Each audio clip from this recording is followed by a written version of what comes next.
झमाझम वर्षा के बीच बरसी बागेश्वर सरकार की अमृतवाणी। खुरई में बागेश्वर सरकार की कथा के पूर्व हुई इंद्रदेव की कृपा। बागेश्वर सरकार ने खुरई को नाम दिया अन्नपूर्णा नगरी।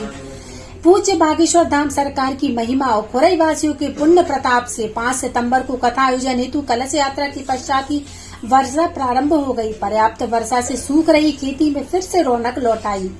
किसानों के चेहरे खिल उठे। कथा आयोजक मंत्री श्री भूपेंद्र सिंह ने कल ही यह विश्वास प्रकट किया था कि महाराज जी की कथा प्रारंभ होते ही वरुण देवता का आशीर्वाद वर्षा के रूप में प्राप्त होगा। इसी दृष्टि से 700 बाई 100 वर्ग फुट के 3 वाटरप्रूफ पंडाल तथा इनमें बैठने के लिए नीचे प्लाई का फर्श बनाया गया है, जिन पर फर्श और गद्दे बिछाए गए हैं। कथा श्रावकों के वर्षा से थोड़ी सी भी परेशानी नहीं हुई, बल्कि मौसम और प्रकृति ने श्रावकों के अनुकूल वातावरण स्वतः ही निर्मित कर दिया। नगरीय विकास एवं आवास मंत्री श्री भूपेंद्र सिंह व श्रीमती सरोज सिंह ने व्यासपीठ पर आसीन पूज्य बागेश्वर सरकार की आरती की, उनका आशीर्वाद लिया। मंत्री श्री सिंह ने कथा संगत मंडली को दक्षिणा भेंट कर सभी से आशीर्वाद लिया। तत्पश्चात गगन से निरंतर वरुण देव के आशीर्वाद स्वरूप जल की अमृत वर्षा हुई और कथा पंडाल में बागेश्वर सरकार की अमृतवाणी बरसने लगी। श्री राम जय जय राम के संकीर्तन से आरंभ कर गुरु वंदना की। बागेश्वर सरकार ने कहा कि वे आज अपनी कथा का केंद्र सुंदरकांड की एक चौपाई को बना रहे हैं। यह चौपाई उन्हें खुरई आने के पूर्व सागर के बटालियन स्थित पंचमुखी हनुमान जी मंदिर में दर्शन करते हुए स्मरण हो गई थी। उन्होंने कहा कि इस चौपाई पर उनका प्रवचन खुरई के पुराने हनुमान जी बब्बा को समर्पित है। उन्होंने कहा, यह चौपाई है सो सब तब प्रताप रघुराई नाथ न कछु मोरी प्रभुताई। चौपाई की व्याख्या समझाते हुए पंडित श्री धीरेन्द्र कृष्णाश्री जी ने कहा कि हनुमान जी से सीखिए कि छोटा सा बनकर बड़े बड़े काम किए, और हम लोग हैं कि छोटे से काम करके बड़ा बनना चाहते हैं। हनुमान जी इतना बल बुद्धि विवेक यश प्रताप पाकर भी पूछने पर कहते हैं कि मुझ में कोई शक्ति नहीं। यह सब प्रभु श्री राम का प्रताप है। इतनी सरलता हनुमान जी में है जिससे समझ सकते हैं कि भगवान को पाना कठिन नहीं, सरल है। यदि हम सरल हो जाए तो बागेश्वर सरकार ने कहा कि हमें अभिमान में नहीं स्वाभिमान में जीना चाहिए। भगवान अभिमान में जिए तो पतन हो जाएगा, जैसा कि रावण का पतन हो गया। लोग अहम और वहम 2 तरह का जीवन जीते हैं। हनुमान जी भगवान से भरे हैं। उन्होंने अपने सिद्धांत भी प्रभु श्री राम को समर्पित कर दिए। उन्होंने चीन के प्रसिद्ध दार्शनिक लाओत्से का उदाहरण दिया। लाओत्से ने अपने शिष्यों से कहा कि मुझे दुनिया में कोई हरा नहीं सकता। शिष्यों ने कहा, क्यों नहीं हरा सकता, आपका शरीर तो साधारण नहीं है।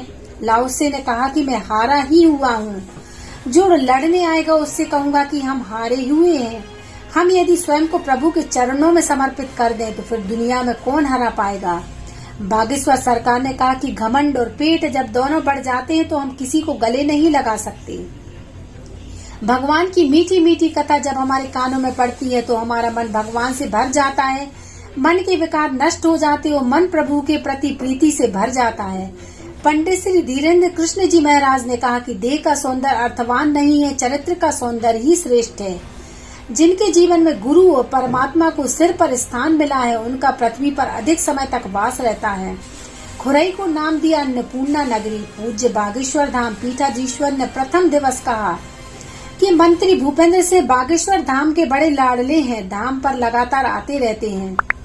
उनके अनुरोध पर हम खुरई दौड़े चले आए। उन्होंने कहा कि खुरई सामान्य नगरी नहीं है, यहाँ का गेहूं संपूर्ण राष्ट्र और विश्व को भोजन कराता है और नगर के नाम से पहचाना जाता है। इस नगरी को मैं अन्नपूर्णा नगरी कहता हूँ। बागेश्वर सरकार ने कहा कि अब अन्नपूर्णा नगरी अगले 3 दिनों तक अयोध्या की तरह प्रतीत होगी, क्योंकि 3 दिनों तक श्री बालाजी हनुमंत लला का चरित्र यहाँ कथा से प्रवाहित होगा। उन्होंने कहा कि धन्य है खुरई के लोगों की भक्ति और श्रद्धा की। हनुमंत जी की कथा के पहले ही जल वर्षा होने लगी। इंद्रदेव कथा स्थल पर पहले ही पधार गए। धरती माता बहुत दिनों से सूखी पड़ी थी। आज देखिए कि बाहर इंद्र देवता बरस रहे हैं और भीतर बालाजी बागेश्वर बरस रहे हैं।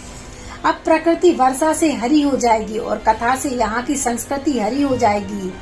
बागेश्वर सरकार ने सभी जयकारों के साथ भारत राष्ट्र और सत्य सनातन धर्म के जयकारे भी पंडाल में लगवाए।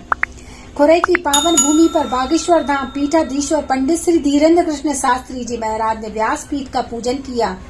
समस्त चर अचर देवी देवता को सुमेरन नमन करते हुए प्रथम दिवस की श्री हनुमत कथा का वाचन आरंभ किया। उन्होंने प्रभु श्री राम के परम भक्त श्री हनुमान जी के अष्ट सिद्धियों और नवनिधियों से पवन सुत की महिमा का गौरव गान किया।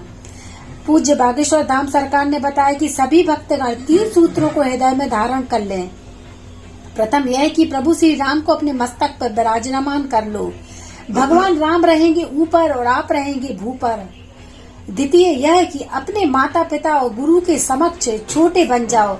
तीसरा यह कि सृष्टि के रचयिता ब्रह्मा जी ने हमें यह मनुष्य शरीर हरि भजन करने दिया है, तो अपना समय और मन हरि कथा सुनने में लगाओ ताकि जीवन रंग और आनंद से भर जाए। उन्होंने हनुमान जी की अष्ट सिद्धियों का उल्लेख करते हुए बताया कि पवन सुत अरिमा गरिमा महिमा लघिमा प्राप्ति पराक्रमण ईशत्व और सत्व के दाता हैं। अरिमा सिद्धि से हनुमान जी अपनी देह का परमाणु से भी सूक्ष्म रूप धारण कर लेते हैं। आज भी ऐसे संत धरा पर विराजमान हैं जिनको यह सिद्धि मिलती है, वे आज भी अपना रूप छोटा कर सकते हैं। इस सिद्धि का उपयोग हनुमान जी ने रावण की लंका में प्रवेश के लिए किया था। गरिमा सिद्धि में श्री हनुमान अपने रूप को पर्वत जितना विशाल कर लेते हैं, जिसका उपयोग उन्होंने 4 प्रसंगों में किया है। पहली बार माता सीता की खोज में जाते हुए जामवंत के कहने पर, दूसरी बार सुरसा राक्षसनी के सामने, तीसरी बार माँ जानकी के समक्ष और चौथी बार द्वापर युग में भगवान श्री कृष्ण और अर्जुन के सामने हनुमान जी गरिमा सिद्धि से बृहदाकार में आए। भगवान श्री कृष्ण ने अर्जुन से पूछा, हेतु पुष्प मंगाए, जिन्हें तोड़ने अर्जुन उस अंजनी वन में गए जहाँ हनुमान जी प्रभु राम नाम में ध्यानस्थ होकर बैठे थे। उन्हें बाधा पहुंची तो पूछा कि अनुमति लेकर फूल तोड़ना चाहिए। दोनों के मध्य वार्तालाप हुआ और अर्जुन ने तीरों से बांध बना दिया। हनुमान जी ने गरिमा सिद्धि से अपना रूप पर्वत से ऊंचा बना लिया और बांध को पार कर गए। बागेश्वर सरकार ने आज व्यासपीठ से बताया कि कथा के दूसरे दिन यानी 7 सितंबर को बालाजी सरकार के दरबार की अर्जियां भी स्वीकार की जाएंगी।